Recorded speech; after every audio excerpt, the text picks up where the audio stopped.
پتہ نہیں کہاں سے آیا حج کے لیے، لیکن احرام مسجد ہے، میں مدینے سے آیا، احرام مسجد عائشہ سے باندھا، آپ کا حج تو ٹھیک ہو گیا چونکہ آپ نے احرام جو ہے حد حرم سے باہر باندھا ہے، لیکن مدینہ منورہ سے چونکہ آپ بغیر احرام کے آئے ہیں تو دم تو پڑ گئی، لہٰذا آپ کو جب اللہ توفیق دے عمرہ بھی کریں مدینہ شریف سے، تو ایک بکری مکے میں آ کر دم بھی ادا کر دیں، جب اللہ توفیق دے، آج مہینے بعد، 2 مہینے بعد، 4 مہینے بعد، جب اللہ پیسے دے۔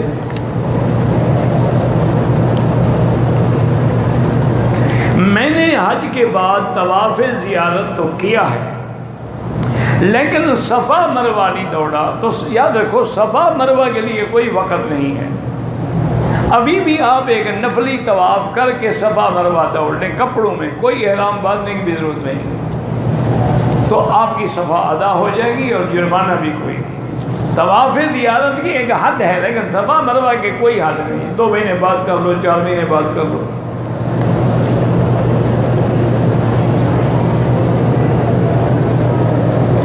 اگر عورت حیض کی حالت میں ہے، حرم کے دروازے کے باہر بیٹھ کے اللہ کا ذکر کرتی ہے، بالکل جائز ہے، بلکہ ایسی جگہ بیٹھے کہ کعبہ شریف بھی دیکھ سکے تو بیٹھی رہے، کوئی بات نہیں، یعنی وہ حرم کے اندر نہیں آ سکتی، وہ نماز نہیں پڑھ سکتی، وہ طواف نہیں کر سکتی، لیکن ذکر اذکار تو کر سکتی۔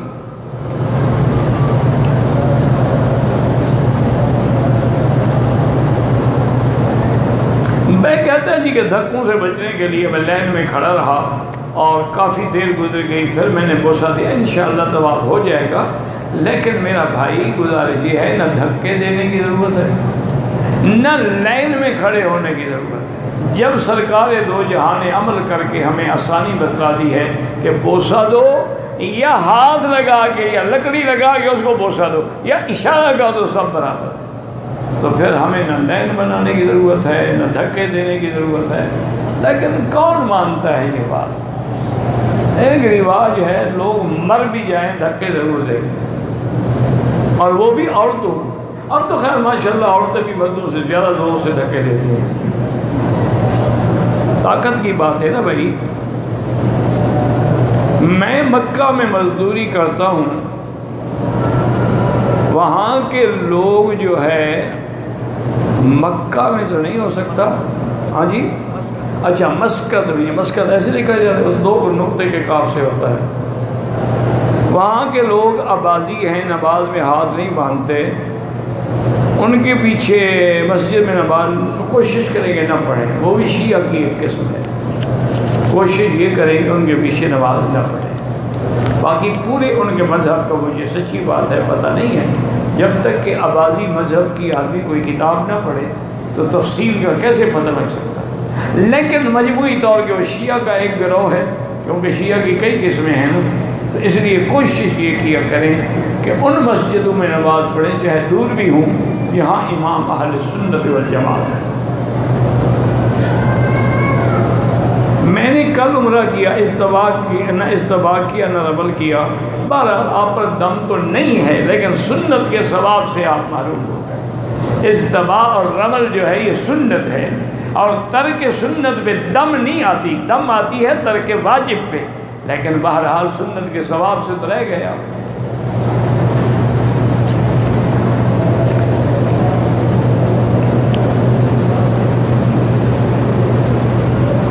سجدے میں جاتے ہوئے پہلے ہاتھ زمین پہ لگنے چاہیے یا گھٹنے، بہرحال اس بارے میں روایات تو یہی ہیں کہ آدمی پہلے گھٹنے ہی رکھتا ہے، تو باقی معذور ہے تو کوئی بات نہیں، چاہے حالات مختلف ہوتے ہیں نا، ابھی جیسے اب مثلا میں تو سجدہ ہی نہیں کر سکتا، تو مجھے تو مجبوراً یعنی کرسی پہ بیٹھ کے اشارے سے سجدہ کرنا ہے نا۔ میرا دل بڑا کمزور ہے، کسی کی بات برداشت نہیں کر پاتا، کسی سے حق بات کرنے کی ہمت کوئی بات نہیں ہے، دل سب کے کمزور ہوتے ہیں، کون ہے جس کا دل لوہے کا بنا ہوا ہو؟ دل تو سب ایک جیسے ہوتے ہیں، مضبوط ہوتے ہیں اللہ کے ذکر سے، جب اللہ پر یقین کامل ہو جائے گا نا تو پھر دل خود بخود مضبوط ہو جاتا ہے۔ حضرت علی رضی اللہ عنہ جب جہاد میں جاتے نا تو آپ اتنا جرأت سے اور یعنی بہادری سے گھس جاتے دشمنوں میں، تو ساتھیوں نے کہا حضرت یہ آپ کیا کرتے ہیں؟ یہ بھی تو کوئی شریعت میں جائز نہیں. ایک آدمی 2 کا 10 کا پانی، یہ تو ایک دشمن کے اندر گھس جاؤ. آپ احتیاط نہیں کرتے. فرمایا بھائی مجھ سے تو میری موت ڈرتی ہے، میں کیوں ڈروں؟ تو صحابہ کو بات سمجھنے لگا جی موت کیسے ڈرتی؟ انہوں نے کہا وقت سے پہلے آ سکتی ہے. میں نے کہا نہیں. انہوں نے کہا یہ وقت سے پہلے نہیں آئے گی تو ڈرتی ہے نا، تو لہٰذا مجھے کیا ضرورت ہے ڈرنے کی، وقت پہ آئے گی نا. یہ یقین کی قوت ہے. جب ایسا یقین پیدا ہو جاتا ہے پھر آدمی موت سے بھی نہیں ڈرتا.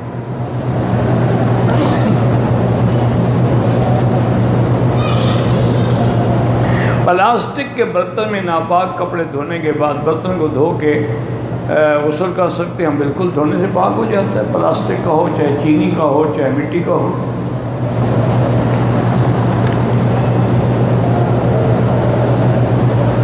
دم کے بکرے جو بکتے ہیں ان کو خرید کے ہوٹل پہ فروخت کیا بالکل حرام ہے. بیچنا بھی حرام، خریدنا بھی حرام، دونوں حرام کھا رہے. سستے مل گئے خرید لیے، تلاجے بھر کے رکھ دیتے ہیں. اہل حدیث کہتے ہیں کہ ہماری نماز قرآن و حدیث کے مطابق الحمدللہ اللہ قبول فرمائے. ہم نے خود بھی تو نہیں بنائی نا، ہم نے بھی الحمدللہ قرآن و حدیث سے ہی اس کے مطابق ہی پڑھتے ہیں. مستدلات حنفیہ کتابیں دیکھیں، کوئی عمل بھی حدیث کے خلاف نہیں الحمدللہ. میں نے توبہ کی، توبہ بار بار توبہ کا. روز ایک سوال کر کے کیوں اپنے آپ کو ذلیل کرتے ہو اور مجھے بھی پریشان کرتے ہو؟ بھائی توبہ کا دروازہ کھلا ہو، باقی بچنے کی کوشش کرو. آپ پاکستان آئیں گے جب اللہ چاہے گا، کیوں نہیں آئیں گے؟ لیکن ابھی تو کافی مدت ہو گئی، تقریباً 10-11 سال ہو گئے میں نہیں جا سکا. اللہ کی مرضی. آمنا باللہ. میں آپ سے بیعت ہونا چاہتا ہوں. بیعت اس کی جاتی ہے جو باقاعدہ مجاز ہوتے ہیں کسی بزرگ سے، ان کو بیعت کرنے کی اجازت ہوتی ہے. میں نہ مجاز ہوں اور نہ بیعت کرتا ہوں. آج کل تو پیر بابا ایک ایک گلی میں پھرتے ہیں ماشاءاللہ. اب تو پہلے لوگ پیر ڈھونڈا کرتے تھے، اب تو پیر مرید ڈھونڈ رہے ہیں. اور کوئی بڑا آدمی مرید ہو جائے تو سبحان اللہ، پیر صاحب کے ماشاء 14 طبق روشن ہو جاتے ہیں کہ اچھی سامی پھنس گئے.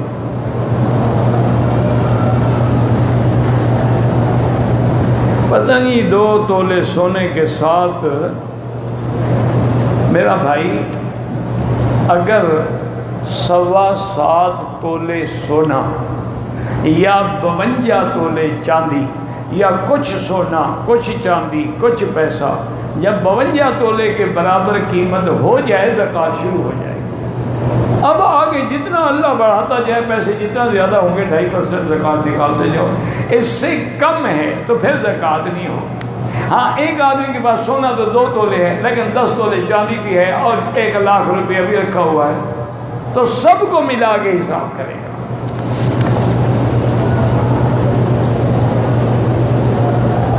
مسجد حرام لکھا پڑا ہے. ہاں جی بالکل ٹھیک. مسجد الحرام قرآن میں ہے، تم نے کتاب میں لکھا پڑا ہے فَوَلِّ وَجْهَكَ شَطْرَ الْمَسْجِدِ الْحَرَامِ إِنَّمَا الْمُشْرِكُونَ النَّجِسُ فَلَا يَقْرَبُوا الْمَسْجِدَ الْحَرَامِ. یہ وہ حرام نہیں جو تیرے اندر حرام کھڑا ہے، یہ حرمت کا حرام ہے. جیسے کتا بھی حرام ہے، انسان بھی حرام ہے. اس کی حرمت خست کی وجہ سے، اس کی عزت کی وجہ سے. حرم میں نے کچھ لوگوں کو ہاتھ چھوڑ کے تو ان سے جا کے پوچھو کیوں چھوڑ کے پڑھتے ہو؟ مجھے کیا پتا، وہ بھی کوئی آبادی ہوں گے اور کیا. کیونکہ امام مالک نے تو رجوع فرما لیا تھا ہاتھ چھوڑنے سے. اگر آدمی وضو نہ ہو تو کوئی تسبیح کر سکتا ہے، ذکر اللہ سبحان اللہ کر سکتا ہے. اگر موبائل میں دیکھ کے قرآن پڑھے وہ بھی پڑھ سکتا ہے، بغیر وضو پڑھ سکتا ہے. اور اسلام میں عورت کا بھی خطرہ جائز ہے. مرد کا بھی جائز ہے، عورت کا بھی جائز ہے. پہلے تو باقاعدہ ہوتا تھا، اب رواج نہیں رہا تو لوگ نہیں کراتے. ورنہ مرد کے لیے بھی ہے، عورت کے لیے بھی ہے.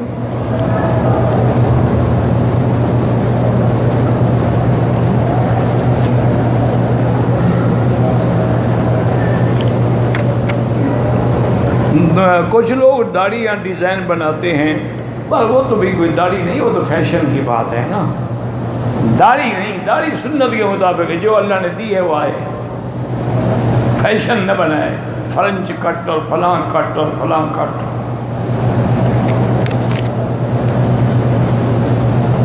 مسجد خیف کے بارے میں کہتے ہیں کہ 70,000 نبی دفن، بالکل جھوٹ کہتے ہیں۔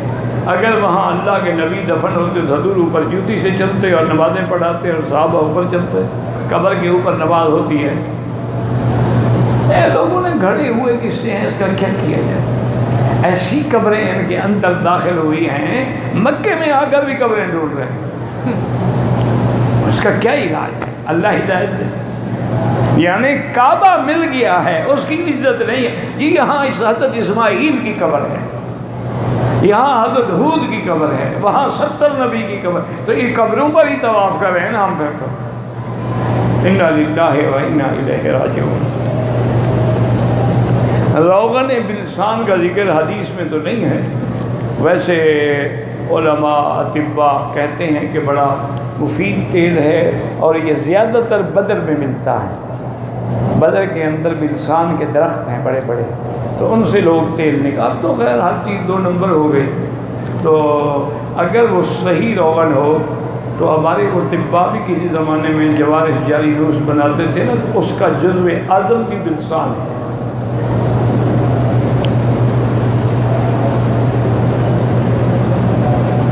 اگر ایک آدمی نے غیر مسلم لڑکی سے شادی کی ہے، غیر مسلم سے کیا مراد ہے؟ اگر یہودی نصرانی ہے تو جائز ہے، اگر ہندو سکھ ہے تو حرام ہے، اس سے تو نکاح ہو ہی نہیں سکتا۔ ہاں یہودی لڑکی اور یہودی مذہب پہ بھی ہو، نصرانی لڑکی ہو، نصرانی مذہب پر بھی ہو، اگر وہ 3 خدا مانتی ہے تو وہ کہاں کی نصارہ ہے، وہ تو کافر ہے، مشرکہ ہے۔ اگر وہ حضرت عزیر کو خدا کا بیٹا کہتی ہے تو پھر وہ تو یہودی نہیں ہے،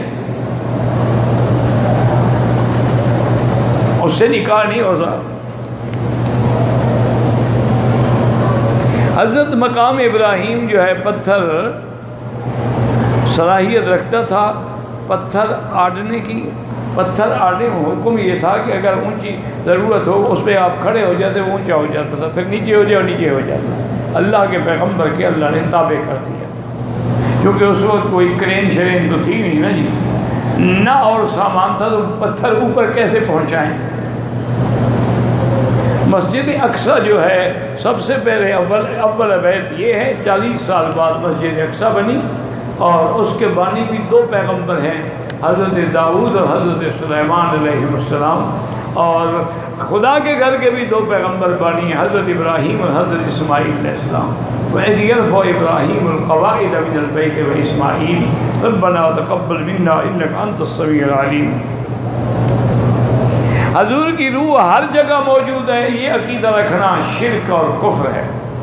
جو حضور کی روح مبارک کو ہر جگہ حاضر ناظر سمجھتے ہیں، یہ کفر ہے۔ حضور کی روح مبارک اپنے بدن مبارک کے ساتھ معلق ہے، اور روضہ مبارک میں 50 طواف کر لے تو ایسا ہو جاتا ہے کہ ابھی پیدا ہوا ہو، وہ تو 1 طواف بھی کافی ہے بخشش کے لیے، باقی یہ نہ کوئی حدیث ہے نہ قرآن ہے۔ لیکن کوشش کرو اسی بہانے 50 طواف تمہارا ہو جائے، بڑا اجر ہے، لیکن حدیث کوئی نہیں ہے کہ کوئی حکم ہو کہ جو 50 کرے گا ثواب، 49 کرے تو ثواب نہیں ملے گا، یہ تم نے بنایا ہوا ہے۔ واللہ اعلم۔ ربنا تقبل منا انک انت السمیع العلیم وتب علینا انک انت التواب الرحیم۔ بسم اللہ ما شاء اللہ لا قوة الا باللہ، ما شاء اللہ لا يصرف السوء الا اللہ، ما شاء اللہ لا يسوق الخیر الا اللہ، ما شاء اللہ ما كان من نعمت فمن اللہ، ما شاء اللہ لا حول ولا قوة الا باللہ، لا حول ولا قوة الا باللہ العلی العظیم، لا ملجأ ولا منجا منہ الا الیہ، لا حول ولا قوة الا باللہ العلی العظیم، لا ملجأ ولا منجا منک الا الیک۔ اللہم فرج ہم المہمومین، نفس کرب المکروبین، وقض الدین عن المدینین، واشفنا واشف مرضانا ومرضى المسلمین، واشفنا واشف مرضانا ومرضى المسلمین، واشفنا واشف مرضانا ومرضى المسلمین۔ یا اللہ عالم اسلام کی عزت کا فیصلہ فرما، یا اللہ کفار کی ذلت اور شکست کا فیصلہ فرما، یا اللہ بلد الامین کو قیامت تک ہر فتنے سے محفوظ فرما، یا الہ العالمین، یا ارحم الراحمین۔ جو لوگ بلد الامین کو نقصان پہنچانا چاہتے ہیں ان پہ اپنا قہر اور عذاب نازل فرما۔ اللہم انزل علیہم رجسک الذی لا یرد علی القوم الکافرین۔ یا الہ العالمین مسلمان جس ملک میں ہیں، کشمیر میں ہیں، بھارت میں ہیں، بنگلہ دیش میں ہیں، پاکستان میں ہیں، افغان میں ہیں، عرب میں ہیں، عجب میں ہیں، ان کی جان مال آبرو عزت کی حفاظت فرماؤ یا الہ العالمین یا ارحم الراحمین، پاکستان کی حفاظت فرما یا اللہ، یہود اور ہنود کی سازشوں سے محفوظ فرما۔ ربنا تقبل منا انک انت السمیع العلیم وتب علینا انک انت التواب الرحیم۔ صلی اللہ تعالی علی خیر خلقہ سیدنا محمد وعلی آلہ وصحبہ اجمعین۔ اللہم صلی علی سیدنا محمد وعلی آل سیدنا محمد وبارک وسلم علیہ۔